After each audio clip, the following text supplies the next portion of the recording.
지난주에 끝자락에 여러분들에게 말씀드렸던 거 생각나시는지 모르겠습니다. 꼭 외우라고 그랬는데 제가 가정은 그럼 그 다음에는 여러분들이 외우셔야 됩니다.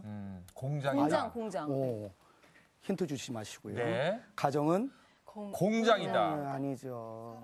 오, 참 아름답습니다. 네, 가정은 사람을 만드는 공장이다. 볼즈니어 세티어라는 사람이 말한 내용입니다. 정말 그럴까? 저는 목사입니다. 그리고 성경을 연구하는 사람이에요. 가족치료 전문가가 그런 말을 했다고 할지라도 그 성경에 맞지 않으면 저는 가르치기가 어렵습니다. 그런데 그 말씀이, 그 내용이 하나님의 말씀에 기록되어 있다면 여러분 어떻게 생각하시겠어요? 그것이 바로 고린도전서 7장 14절에 나오는 말씀인데 내용은 이런 내용입니다. 믿지 않는 남편이 있다 할지라도 아내로 인해서 거룩하게 되어질 수 있고 믿지 않는 아내가 있다 할지라도 남편으로 인해서 거룩해질 수 있다.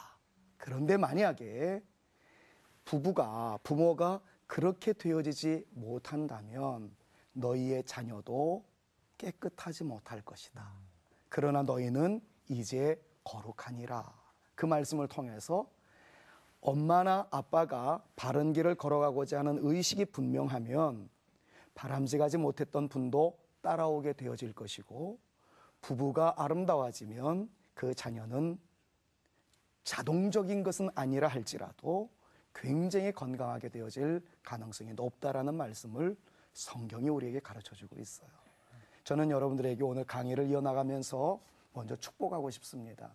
여러분들 모두가 다 건강한 부부상을 이루어 나가심으로 여러분들의 자녀들도 깨끗하고 올곧고 또 미래가 열려지는 축복의 주인공들이 되어지기를 간절히 희망하면서 오늘 강의를 좀 진행해 나가려고 그래요. 자, 오늘 강의를 보면 한 가계도를 여러분들한테 좀 그리면서 오늘 강의를 좀 진행해 나가려고 합니다. 이 가계도라는 것은 많은 설명을 할 것을 하나의 도식으로 표시를 하는 거예요. 보통 가족 상담에서 가계도를 그릴 때에는 남자는 네모로 그리자고 약속을 했습니다. 그리고 여자는 동그라미로 그리자고 약속을 했어요. 그리고 결혼을 했다면 이렇게 선을 그으면 되는 거고요. 이혼을 했다 그러면 이런 식으로 표현을 하고 영어 D자를 쓰면 디보스 약자죠. 그런 식으로 이 사람들이 결혼했다 이혼했구나. 뭐 이런 여러 가지 내용들을 함축하고 있는 거예요. 만약에 돌아가셨다면 이렇게 하면은 이분이 돌아가셨구나 하는 그런 내용입니다. 자, 요것만 설명을 들어도 이제 제가 오늘 여러분들에게 소개해 드리려고 하는 이 가문의 모습을 이해할 수가 있을 거예요. 먼저 시간 가지만 한번 이 가계도를 그려볼게요. 부부가 있었어요. 결혼을 했어요. 아들을 낳았어요. 편의상 이렇게 그리겠습니다. 두 아들을 낳았어요. 사실은 이렇게 그려야 맞습니다. 요 사람은 요 내연의 관계 혹은 다른 부인을 통해서 태어났다. 이렇게 그려야 맞지만 그냥 편의상 이렇게 그리겠습니다. 그러니까 성경이니까 옛날 얘기니까 그죠? 네. 성경에 나오는 건 어떻게 하셨을까요? 또? 제가 딱 보면 압니다. 누군지도 알 것 같아요, 목사님. 아, 그래요? 네. 그래도 가만히 있을게요. 아, 그래요? 나중에 예. 그런데 이 아들도 이분도 이제 결혼을 했겠지만 편의상 이렇게 그릴게요. 이분이 결혼을 했어요. 아들을 낳았는데 쌍둥이를 낳았어요. 근데 사실은 쌍둥이는 이렇게 그리지 않고 이렇게 그려야 되는데 편의상 또 이렇게 그리겠습니다. 그리고 요 아들도 결혼을 했겠지만 우리의 내용을 이해하기 위해서 요 아들이 결혼을 했는데 무지하게 많이 낳았어요.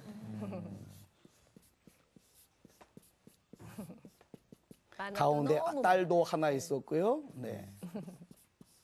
자, 누구의 가계도일까요? 그랬더니 어떤 곳에서는 목사님네 가계도. 저의 가계도가 아니라 성경에 있는 가계도입니다. 누굴까요? 자, 김필원 아나운서.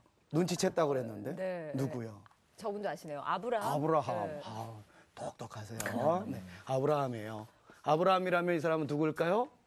사라겠지요. 이 사람은 누굴까요? 이삭의 형? 이스마엘. 이스마엘. 그렇죠. 여기 누구? 이삭. 요건 누구고요? 라헬. 리브가. 똑똑하세요. 그 사람은 누구고요? 에서고요. 이 사람은 누구예요? 야곱. 야곱이에요. 야곱의 아내는 누구라고 할까요? 맞네요. 네, 맞나요? 레아, 라헬과. 레아도 있고 라헬도 있고 그냥 라헬, 레이첼이라고 얘기를 하자고요. 그다음에 누구죠? 괜히 물어봤어. 루벤부터 루벤. 시작해서 맨 마지막 베냐민 태어나기 전에 그냥 요셉이라고 표현을 하자고요. 그래요. 이런 식으로 묘사할 수가 있을 거예요. 그런데 아브라함을 우리는 보통 뭐라고 얘기합니까? 믿음의 조상이다. 멋있는 사람이다. 하나님의 사람이다. 심지어는 하나님의 친구다. 이렇게까지 인정을 받았던 사람이에요. 그런데 저는 오늘 희망의 메시지보다는 이 아브라함의 가문에 있었던 절망의 그림자를 좀 말씀을 드리려고 그래요. 믿음의 선배들도 하나님의 사람들도 이렇게 유전은 아니지만 흘러내려가는 요소가 바람직하지 못했던 것도 있었구나. 이것이 오히려 우리에게 반면교사의 그러한 도전을 줄 수 있지 않겠나 하는 생각에서 오늘 여기에다가 초점을 좀 맞춰보려고 그럽니다. 자, 이 가정에 바람직하지 못한 요소가 흐르고 있어요. 그걸 가르쳐서 어떤 곳에서는 저주다 그러는데 저는 저주라는 단어는 옳지 못하다고 주장합니다. 왜냐하면 그리스도 예수를 믿는 사람들에게는 결코 정죄함이 없어요. 저주함이 없어요. 그렇기 때문에 우리는 새로운 피조물로서 앞을 향해서 나가는 것이지 믿음이 있는 우리들에게는 저주가 있다라고 보는 것은 저는 옳지 않다고 생각해요. 그러나 오늘 강의에서 벗어난 내용이기 때문에 더 설명은 안 하겠습니다. 그러나 분명한 한 가지 요소는 건강한 가정이라는 단어를 전문적인 용어로 기능적 가정 혹은 순기능적 가정이라고 표현을 하고 건강하지 못한 가정을 가르쳐서 역기능적 가정이다 이렇게 표현을 해요.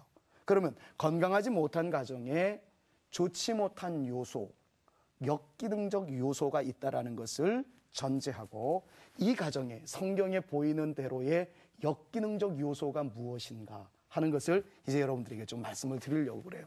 그 역기능적 요소가 이렇게 흘러내려가고 있다라는 것을 강조하려고 하는 거죠. 그게 무엇이었을까요? 첫 번째는요, 이 가정에 편애라는 아주 아름답지 못한 요소가 흘러내려가고 있다. 다른 말로 하면은 대물림되어지고 있다. 혹은 유전이란 말은 좀 조심스러워요. 어쨌든 이어져 내려가고 있다 하는 것을 보게 됩니다. 제가 두 가지를 말씀을 드릴 거예요. 그런데 이 두 가지가 놀랍게도 이 아름다웠고 영광스러웠던 가정을 완전히 박살내버리고 맙니다. 성경에는 정말 멋있는 요소만 많이 드러나 있지만 그러나 이 말씀을 깊이 있게 연구해 보니까 너무나도 아픈 충격이 많았던 거예요. 자, 그 내용이 무엇일까요? 첫 번째는 편애라고 그랬어요. 이 내용을 간단하게 한번 보자고요. 아브라함에게 또 다른 아들 하나가 있었는데 이스마엘이에요. 그런데 아브라함은 누구만 사랑했나요? 이삭만 사랑했어요. 이렇게 표시합니다. 그리고 이스마엘에 대해서는 너무 큰 갈등이 있었어요. 자, 나중에 이스마엘을 아브라함이 쫓아내버리는 일들이 있어요. 그런데 그렇게 매몰차게 쫓아낼 이유는 사실 없었거든요. 아시는 분 있는지 모르겠습니다만은 이스마엘이 쫓겨날 때에 아브라함이 이스마엘에게 주었던 재산이 있었으니 그 재산이 무엇이었는지 아십니까? 당나귀 한 마리 뭐. 당나귀 한 마리. 그래서 얼마나 좋겠어요. 성경 말씀을 보니까 창세기 21장 14절 말씀을 참고해 보면 물 한 병, 물 한 가죽 부대와 떡 몇 덩이었어요. 그때 당시 아브라함은 부자였어요. 가진 게 많이 있었어요. 자기 마음에 들지 않았다 할지라도 그래도 자기의 아들입니다. 물론 하나님께서 허락하신 아들은 아니었다 할지라도 그 아들도 자기의 핏줄이었음에도 불구하고 누구랑 통해서 낳았죠? 하갈이라는 여종. 그랬는데 어쨌든 이스마엘은 그렇게 쫓겨나게 되었어요. 자, 또 똑똑한 우리 권 집사님. 깜짝이야. 네네. 우리나라가 네. 일제강점기 한일합방 당했을 때 되게 어려울 것 같아요. 긴장하셨어요. 이 나라를 목놓아 통곡한다. 시일야 방성대곡이라는 네. 시를 써서 네네. 대한민국에 울분을 토했던 사람이 있었어요. 누구죠? 괜히 물어봤어. 많았는데 정말 네, 장지연 선생님의 아, 네네. 시일야 방성대곡 이런 말이 있잖아요. 근데 성경을 보니까 그분보다 더 이 나를 목놓아 통곡했던 사람이 있었어요. 그 사람이 바로 하갈이라는 사람. 하갈이 이렇게 되어지자 광야에 나가서 어떻게 해요? 목놓아 통곡을 했다. 방성대곡했다. 개역 성경에는 그렇게 성경에 소개하고 있는 것을 봐요. 그런데 뭐 이 얘기까지는 조금 안 해도 되겠습니다만은 그때에 이루어졌던 이 갈등의 관계가 아십니까? 지금까지도 이어지고 있다는 사실을. 그렇죠? 이 사람들의 후예가 누구예요? 지금 문제를 일으키고 있는 이스마엘의 후예들, 무슬림들. 그 사람들이란 말이에요. 지금도 유태인들과 계속해서 전쟁을 일으키고 있는 그러한 사람들입니다. 자, 정치적인 얘기가 되니까 그거는 하지 않을게요. 어쨌든 이때의 이스마엘과 하갈은 엄청난 눈물을 흘리며 쫓겨나는 인생이 되죠. 자, 그런데 그 모습이 이삭에게 그대로 보여진다는 사실을 아십니까? 성경 말씀을 보니까 이삭은 누구를 편애해요? 성경을 잘 모르시는군요. 에서. 이삭은 에서를 엄청나게 편애해요. 리브가는 누구를? 야곱을. 그래요. 이삭은 야곱을 전혀 생각하지 않아요. 그리고 리브가 역시 에서를 별로 좋아하지 않아요. 성경 말씀이 그렇게 나와 있어요. 자, 그런데 나중에 아시지요? 이삭이 에서에게 축복을 하려고 했었어요. 그런데 야곱이 어쩌저쩌 해가지고 자기가 장자권을 회복하고자, 획득하고자 속이는 일들이 일어나죠. 결국에는 야곱이 아버지의 축복을 이어받습니다. 자, 그랬을 때 이 축복권을 놓쳤던 에서가 나중에 와서 이야기하죠. 아버지, 내가 속아서 축복권을 아들한테, 내 동생한테 빼앗겼는데 나도 좀 축복해 주십시오. 이랬을 때 이삭이 했던 말이 어떻게 나오는지 아십니까? 성경 말씀 창세기 27장 39절에서 40절 말씀을 보니까 너 줄 복은 없다. 그렇게 표현을 해요. 한마디로 말하면 그런 거예요. 땅의 기름짐에서 너는 멀어질 것이다. 하늘의 이슬에서도 멀어질 것이다.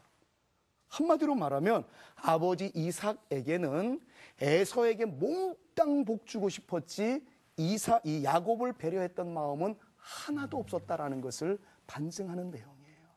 그래요. 이삭은 아버지를 닮아 그대로 편애의 끈을 끊어버리지 못했어요. 자, 또 하나요. 야곱은 누구만 사랑했습니까? 이건 다 아는 내용이죠. 요셉에 너무 집착을 하죠. 그래서 17살 때까지도 계속 뭐만 입혔어요? 색동종 옷 입혔단 말이에요. 예? 채색 옷을 지어 입히고 나머지는 다 어떻게 저 나가서 양떼 목동 일하게 만들면서도 요셉만큼만은 품에 안고 살아갔다. 결국에 그런 모습이 있었던 것을 봐요. 아버지의 바람직하지 못했던 요소가 끊어졌어야 되는데 끊어지지 못하고 계속 이어졌다라는 거예요. 두 번째 내용 뭡니까? 거짓말이에요. 거짓말. 근데 이 거짓말이 사사로운 거짓말이 아니라 만신창이가 되게 만드는 거짓말이었어요. 자, 빨리 본론으로 들어갈까요? 아브라함이 어떤 거짓말 했나요? 창세기 12장 말씀을 보니까 애굽 땅에 딱 들어갔을 때 아내가 굉장히 이뻤던 것 같아요. 빼앗길 것 같자 어떻게 했어요? 네, 누이라고 속였어요. 그리고 난 다음에 이 아브라함의 아내 사라가 바로의 궁에 취하여졌더라 이렇게 표현을 하고 있는데 그 내용이 참 서글픈 이야기예요. 그까닭에 아브라함이 바로에게 돈을 굉장히 많이 받습니다. 그런 것들로 보았을 때 사랑하는 아내 사라는 바로의 품에 안기었을 가능성이 높았다라고 성경 해석자들은 이야기를 해요. 자, 나 살기 위해서 아내를 남의 남자의 품에 안기게 만들었던 아브라함. 얼마나 속상합니까? 이건 좀 시간이 있으면 더 우리 이민아 집사님한테 물어보고 싶은데 그냥 넘어갈게요. 기분 나쁜 거니까. 자, 그런데 그 실수가 창세기 20장 말씀을 보면 또 한 차례 있었단 말이에요. 아브라함에게. 이번에는 어디에 갔어요? 똑같은 바로의 왕은 아니지만 아비멜렉이라는 또 다른 땅에 가서 아브라함이 또 똑같은 죄를 범하고 있는 것을 봐요. 그때도 자기의 누이라고 속이는 그러한 아브라함의 모습을 보게 됩니다. 그런데 그 내용이 이삭에게도 똑같이 이어지고 있다는 사실을 아십니까? 창세기 26장 말씀을 보니까 아브라함이 갔었던 두 번째 땅 그랄 땅에 이삭이 똑같이 가서 자기의 아내를 누이라고 속이는 모습이 똑같이 이어지고 있어요. 성경의 내용이 그래요. 그 당시 남자들은 왜 다 그런 거죠? 아니면 예쁜 여자를 좋아했나 봐요. 뭐 지금은 안 그런가요? 참 우리가 믿음의 선배라고 하는 아브라함에게 이러한 비하인드 스토리가 있을 줄은 성경을 정말 살펴보니까 그런 내용들이 있더란 말이죠. 자, 더 나아가서요. 이삭도 그런 거짓말을 했거니와 야곱은 어떻습니까? 야곱에 와가지고는 이름 자체가 속임수죠. 거짓말쟁이잖아요. 뒷발꿈치를 잡았다. 이 말이 속임수다. 이런 말에 야곱이라는 말 아니겠습니까? 내용을 보면 누구를 속여요? 아버지를 속여요. 형님을 속여요. 나중엔 도망가서 외삼촌 라반까지 속이는 그야말로 거짓말의 명수가 되어져 가는 것을 보게 됩니다. 나중에는 어떻게 됩니까? 야곱의 자녀들, 그 수많았던 자녀들이 다 어떻게 돼요? 요셉을 죽는 자리에 내버리고 아버지를 속이는데 계속 이어지고 있다는 것을 성경이 말씀하고 있어요. 자, 단순한 내용인 것 같지만 편애와 거짓말. 아버지의 바람직하지 못했던 모습이 사랑하는 아들에게, 그 아들에 의해서 또 다른 아들에게, 그 아들에 의해서 수많았던 아들에게 대물림 되어짐으로 이 가정의 관계가 점점 깨지고 아픔이 있어지고 골마 터지고 원수가 되어져 가는 그런 모습이 있었던 것을 성경이 말씀합니다. 자, 그런데 여기에서 이제 희망의 메시지가 하나 터져 나오는 거죠. 자, 이 대물림 되어질 수밖에 없는 역기능적 요소를 끊어버린 아주 중요한 인물이 한 사람 등장을 합니다. 그 사람이 누굴까요? 요셉이라는 사람. 요셉. 이전까지의 역사를 보면 원수돼요. 이 두 사람 원수돼요. 이 사람들과 요셉이 원수가 됩니다. 그런데 요셉이 그 아름다운 사건을 잘 통과하고 난 다음에 그 가정의 모습을 보면 어떻게 돼요? 연합이 돼요. 전부 다 깨어지는 아픔이었었는데 요셉 이후에는 어떻게 됩니까? 야곱의 자녀들 70명이 어디로 내려가요? 애굽으로 내려가서 고센 땅에 머물면서 400년 동안 200만 대군이 되어지는 엄청나게 많아지는 하나님의 백성을 이루지요. 나중에는 모세를 통해서 출애굽하는 영광의 역사를 이루어 나가는 것이 바로 누구를 통해서 이루어졌어요? 요셉이라는 사람을 통해서. 자, 그러면 요셉은 이것을 어떻게 끊었을까요? 그것을 말씀드리기 전에 여러분들을 축복하고 싶어요. 여러분들의 가정에 바람직하지 못한 요소가 있나요? 이번에 저와 함께 이 강의를 같이 공부하면서 여러분들이 끊어버리는 믿음의 용사들이 되실 수 있기를 바랍니다. 네. 정말 좋은 거에 대해서는 이어나가야 되지만 아픔이 있고 가정에 파괴가 되어지고 그리고 되물림되어서는 안 될 역기능적 요소에 대해서는 우리가 물리칠 수 있는 멋있는 하나님의 사람들이 되어지기를 간절히 희망하면서 마지막 결론 말씀드릴게요. 요셉은 그러면 언제 끊었느냐 하는 거예요. 자, 어떤 사건이 요셉으로 하여금 이 대물림 되어질 수밖에 없었던 편애와 거짓말을 끊어버릴 수 있게 만들었을까 하는 것이 저의 마지막 내용입니다. 자, 요셉이에요. 만약에 요셉이 그 사건에 연루되어 있었다면 그 사람 똑같이 편애할 수밖에 없을 것이고 거짓말할 수밖에 없었을 거예요. 어떤 사건이었을까요? 보디발의 아내. 미세스 보디발. 미세스 보디발 그럼 다 웃던데 여기서 미세스 보디발이 있다고 한번 가정해 봅시다. 이 사람이 뭐라고 얘기를 합니까? 나랑 사랑을 나누자. 그건 사랑이 아니죠. 죄를 짓자라고 이야기합니다. 그때 요셉이 어떻게 해요? 거절을 합니다. 그런데 만약에 그때 요셉이 거절하지 않고 만약에 불륜의 관계를 이어갔다고 가정해 보십시다. 역사는 가정하는 거 아니에요. 그러나 한번 이해를 돕기 위해서 한번 가정해 보죠. 예쁜 아가씨가 와서 권 집사님한테 사랑합시다. 그럼 어떻게 하시겠어요? 저는 안 됩니다 하면서도 손을 잡을 수도 있고 인간이니까. 정말. 근데 권 집사님은 안 그럴 것 같은데 어떤 사람은 주님의 뜻대로 하옵소서. 그랬다 그러는데 어쨌든 예, 요셉이 만약에 주 뜻대로 한번 해주십시오라고 해서 손을 잡았다면 어떻게 됐을까요? 두 사람 사이에 아이가 또 생길 가능성이 있겠죠? 그렇죠? 네. 그러면 이 사람은 아이가 생기면서부터 뭘 할 수밖에 없어요? 거짓말할 수밖에 없죠. 자기의 주인이 보디발인데 속일 수밖에 없어요. 더더군다나 이 사람이 나중에 결혼을 하지요. 거기서 누구를 낳았어요? 에브라임과 므낫세 낳았죠. 그래요. 그렇다 보면은 이 사람은 분명 이 아이, 자기의 아이이겠지만 자기의 두 아들을 사랑하는 결과 이 아이와는 단절되어져 가는 아픔이 있을 수 있을 거예요. 이해가 되셨죠? 네. 만약에 이렇게 됐다면 편애는 여전히 이어질 수밖에 없을 것이고 또 하나 거짓말은 불보듯 뻔한 상황이 되었던 거죠. 그런데 요셉은 이 대물림 되어질 수밖에 없는 이 끊을래야 끊을 수 없었던 고질적인 질병, 역기능적 요소를 끊어버렸다라는데 우리는 그에게 박수를 보낼 수 있더라는 거예요. 그런데 중요한 것이 있습니다. 결론이에요. 이 사람이 이걸 끊었어요. 어떻게 끊었을까요? 두 가지예요.